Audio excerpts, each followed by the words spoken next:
It's an application called Live Football TV. It pretty much shows you how to use it like a pro. Stay tuned.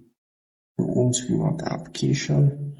Very simple layout, and these are all the matches that are going to be played, and this is pretty much today.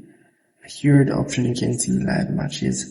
Over here you can see the streams or matches that I've played, and also you can go over the league section and pretty much see matches that's going to play within these leagues.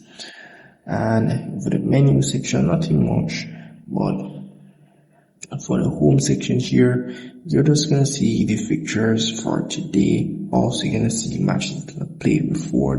Let's say, for example, this one here, and you can pretty much see what pretty much take place, who got red card, who got yellow card, who scored a goal, at what time, pretty much everything. Also, the lineup players that have played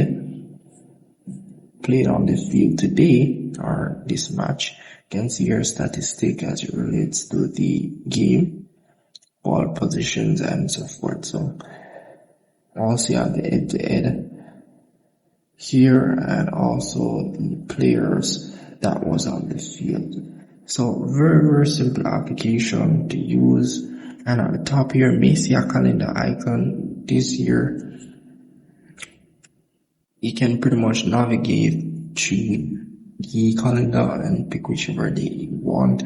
Let's say you want to go back to the 12th of November. You want to see some matches that played on that time. You can go back there and check on the matches that played on that time. So very simple application to use. So if I've missed anything, just comment below. I'd love to see you guys. Alright, guys, see you in the next one.